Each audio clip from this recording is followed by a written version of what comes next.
Là, on devient à une sécurité plus importante qui n'est pas celle de l'État, mais bien celle de l'homme, celle de l'être humain. Donc c'est dans ce sens-là aussi que le bouquin a été écrit, pour recentrer la sécurité autour des hommes, et pas autour uniquement des femmes. Et vous avez eu combien de temps pour l'écrire? Ce qui a été pratique, c'est que j'ai pu écouter les débats d'Obama la nuit, en novembre, donc quelques nuits blanches. Donc je dirais que j'ai mis 5 mois pour l'écrire. Et quels ont été vos interlocuteurs principaux? Ce livre, vous avez été à la rencontre En fait, dans ce livre, j'étais à la rencontre soit de militants pacifistes que j'ai croisés lors de réunions, lors de conférences, soit de chercheurs et de militaires, pareil, que j'ai croisés en différents domaines. Ouais, voilà. Donc, je dirais que c'est des choses que je fais tous les jours, quoi, dans le cadre de mes recherches et de mes activités. Il n'y a pas une interview spécifique de personne ou d'autre, il y a un certain nombre.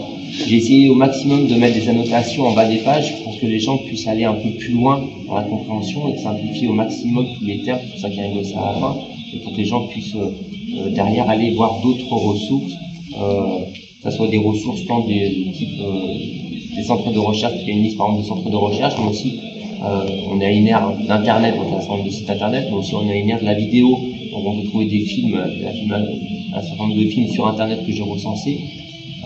Parce qu'il y a des gens qui sont plus sensibles à des images, d'autres à des chiffres, d'autres à des phrases très importantes. Voilà, j'ai essayé de faire en sorte que chaque lecteur soit compris. Et c'est votre premier livre? Non, c'est le deuxième. J'en ai fait un premier qui s'appelait Vers une Europe sans armes nucléaires, mais c'est un peu dans la même vague, qui est paru en 2003. Prochaine idée du sujet, du coup, il y en a un autre qui Oui, je pense qu'il y en aura un autre, mais pas sur la question du nucléaire. Oui, Jean-Marie Collin, déjà venu d'ailleurs à Brest, à deux reprises. La première fois, c'était dans le cadre d'un colloque que nous avions fait sur Brest et le nucléaire, parce que c'est vrai que c'est quand même un élément important dans notre région. On a l'équivalent de 2000 bombes, comme on disait tout à l'heure, Hiroshima en face de chez nous.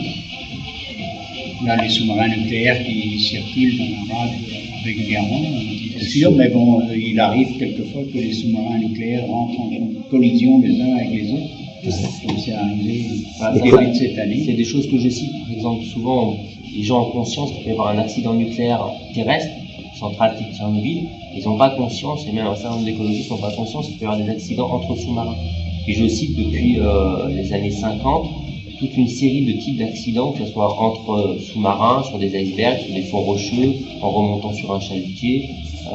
Et c'est pas que des sous-marins soviétiques ou américains ou britanniques. Hein. Le dernier en date est français, mais il y a aussi le sous-marin d'attaque l'Émeraude dans les années 90 sur Toulon, qui avait fait une dizaine de morts, une dizaine de sous-marins. Donc c'est des choses qui sont perceptibles, qui sont réelles. C'est pas que dans l'imaginaire d'un utopiste. Et juste, vous êtes originaire d'où? Lyon. De Lyon, d'accord. Et donc là, vous venez ici pour... Je suis invité par l'UE2D, l'Université de la Paix, qui est une piste dans le cadre de la commémoration des 60 Hiroshima. Profitez du coup pour présenter. Bien, on m'a invité aussi également. D'accord, très bien, merci. Gilbert. Dans votre livre, vous ne citez pas le naufrage du Kursk, enfin, et toute l'histoire, vous avez vu le film certainement. Bon, je dois juste le marquer dans le terme des différentes péripéties. Mais quelle explication vous donnez, enfin, je ne m'aventurerai pas sur ce sujet. Ça me semble... il y a différentes thèses. La thèse la plus officielle, c'est celle qu'en fait, ils ont testé une torpille qui a explosé à l'intérieur. La thèse la moins officielle, je ne sais pas, c'est qu'il aurait subi une attaque de la part d'un sous-marin américain, puisqu'à l'intérieur, il y aurait eu des dignitaires chinois ou indiens qui auraient acheté ce type de torpille. Honnêtement, je ne sais pas. Voilà. Par contre, moi, ce qui me préoccuperait plus, c'est les autres sous-marins qui ont coulé et qui restent au fond des mers et sur lesquels aujourd'hui on n'a pas de données scientifiques pour dire quel est l'état d'une part de leur réacteur nucléaire, est-ce qu'il y a des fuites ou pas des fuites, et des ogives nucléaires qui se transportaient. À la limite, moi, je suis plus interpellé aujourd'hui par ces bâtiments-là qui sont restés au fond des mers que le Kursk.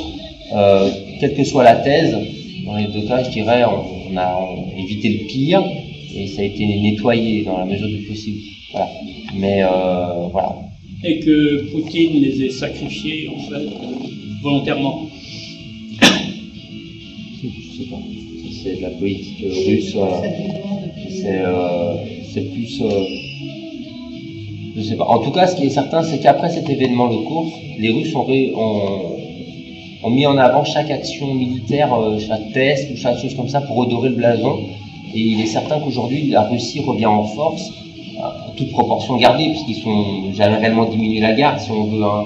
Mais elle revient quand même en force, et principalement au niveau de ses forces sous-marines, parce qu'elle sait très bien que c'est avec ce facteur-là qu'elle reste la grande puissance rivale des États-Unis, mais c'est une puissance rivale plutôt en termes d'acteurs politiques, plutôt qu'en termes d'acteurs militaires. Aujourd'hui, il n'y a pas d'attention, même s'il y a quelques conflits en Géorgie ou en autre, on voit pas une attaque russo-russe comme on aurait pu le penser dans les années 60. Voilà. Il n'y a pas ce facteur-là de risque existant, il faut être honnête. On ne sent pas des tensions entre ces deux pays. Il y a toujours des tensions qui existent, il y a toujours un sous-marin russe ou des vols aériens qui vont frôler les frontières de l'un ou l'autre, mais on relate plus souvent les vols de bombardiers russes qui vont passer vers le Danemark ou qui vont passer vers les Groenland, plutôt que dans le sens contraire. On fait souvent les gros titres quand un bombardier russe va atterrir à Cuba, on prend la peur du retour un peu vers les États-Unis, mais dans l'autre sens c'est pareil, les États-Unis disposent à peu près 200 bombes nucléaires sur le sol européen, en Belgique, en Turquie, juste à côté de la Russie. Donc voilà, on aime bien aussi accentuer en fonction du type de presse que l'on est. On sait aussi que, tout à l'heure, vers les 18h, un dialogue, il y aura ce débat-là qui va se poursuivre, donc à l'occasion de la dédicace par Jean-Marie Nicolas de son livre.